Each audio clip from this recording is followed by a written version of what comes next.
My boyfriend was ignoring my texts and my therapist had given up on me, and I was pretty close to giving up on myself too. Why? Because I was obsessed.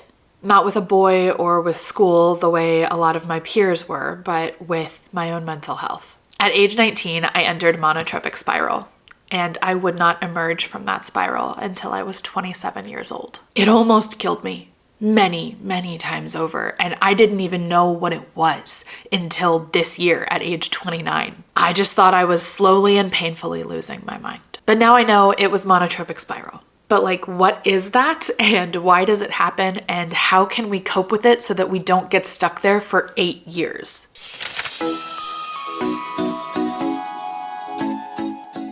Hi there, my name is Megan and welcome to the Neurocuriosity Club, the only YouTube channel that I'm aware of that is made specifically for people who think they might be autistic, they might be ADHD, but they're just not sure.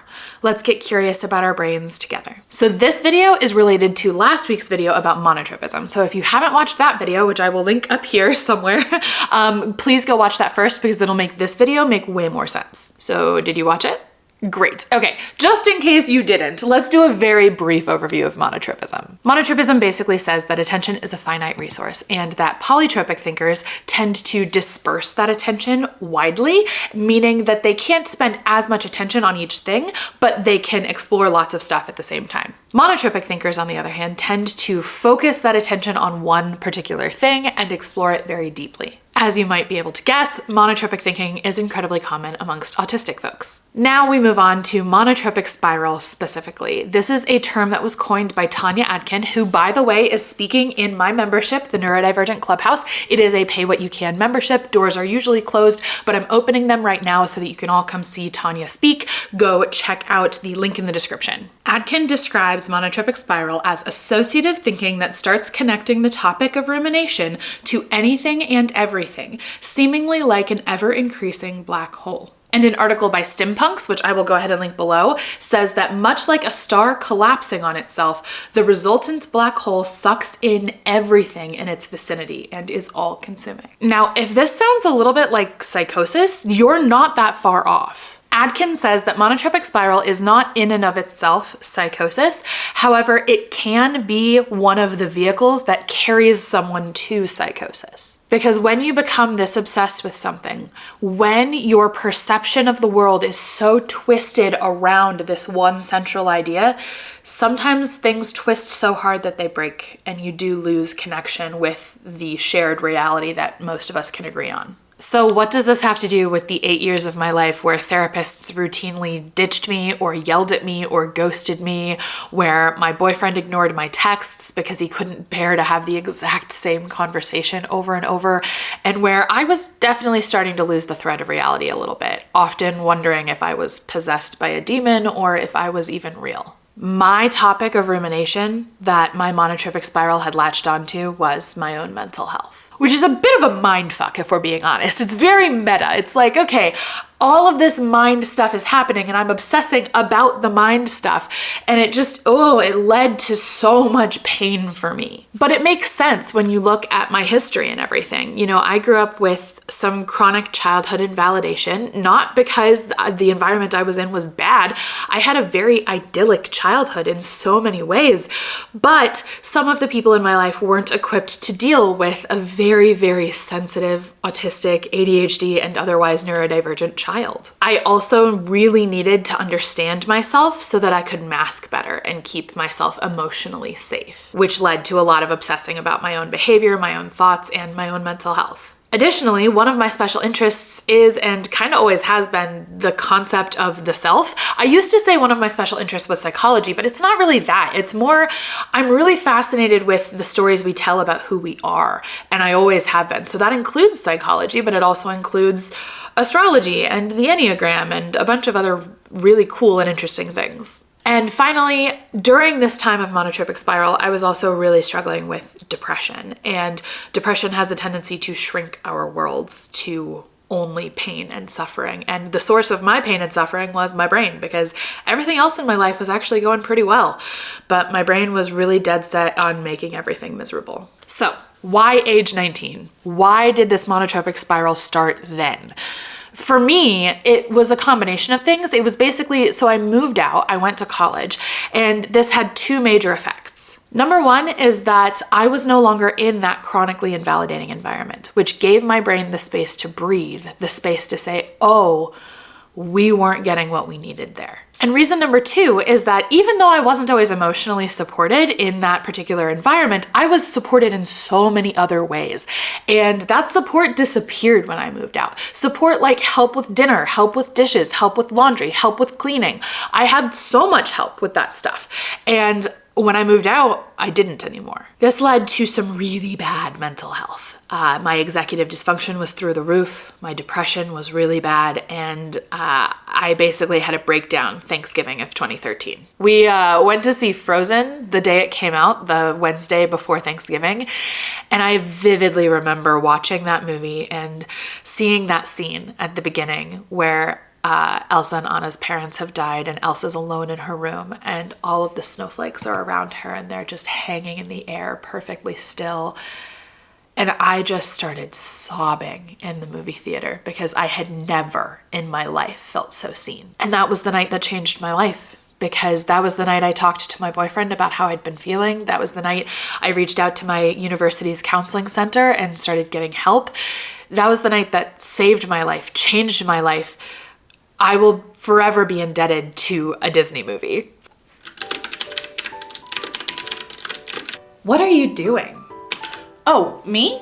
I'm working on a resource roundup for one of my one-on-one clients. What is a resource roundup? It's a really cool collection of Instagram accounts, academic articles, online tests they can take, podcast episode, YouTube channels, and so many more resources that pertain specifically to what we've talked about in our sessions. That actually sounds really helpful. What do you put in a resource roundup? Well, for this particular client, we are primarily focusing on shame and stories we tell ourselves about who we are and how we can tell stories that are more helpful, more honest, and more compassionate to ourselves. That's kind of awesome. Yeah, but I mean, for some of my clients, we focus a lot more on productivity. For other clients, we focus on emotional dysregulation.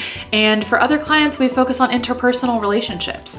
It's super, super customizable when you work with me one-on-one. So what should people do if they're watching right now and they want their own resource roundup? They want to work with you? Oh, they can just go to the description and book a discovery call with me. I love meeting with people before I decide to work with them, just to make sure we're a good fit.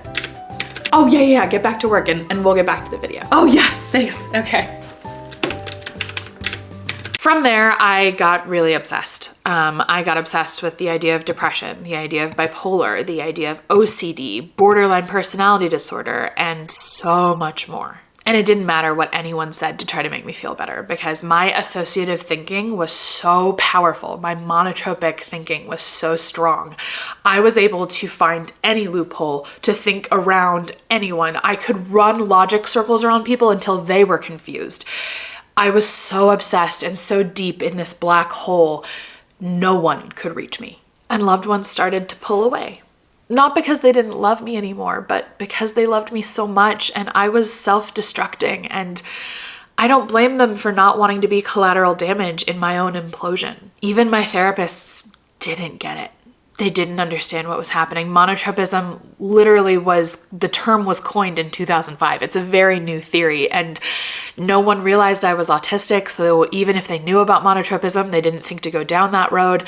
Basically, no one could understand why I wasn't getting any better. I was on the meds. I was in the therapy. I was doing all of the things, and God, I was still so miserable. And I lived like that for years. Lots of really great things happened in that time. I graduated from undergrad and then graduated from grad school. I got married. I had a baby.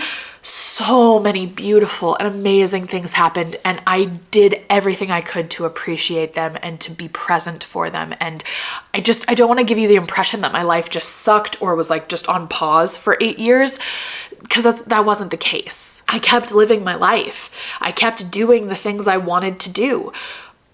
But there was always anywhere from 40 to 90% of my brain was focused on my own mental health and what was wrong with me and why was I so broken. During that time, on a pretty regular basis, my then boyfriend, who had, been upgraded to fiance and then husband, used to say all the time, if you could take the brain power you use obsessing over your mental health and focus it on curing cancer, you'd have it figured out in about 3 years. And I think he was right, honestly. It was so much of my brain power focused on those things. And I started to think that this was just it for me, that something in my brain had just broken and there was never going to be any going back to normal. And it made the idea of living for another 60 or 70 years not very appealing. So, how did I emerge from this?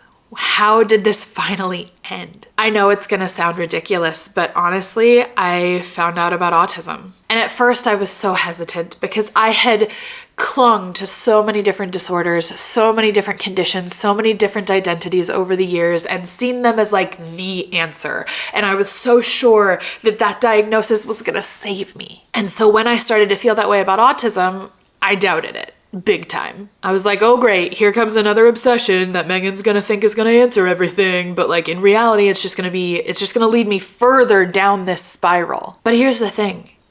With autism, I didn't need to find all these loopholes that I had been finding with the other identities.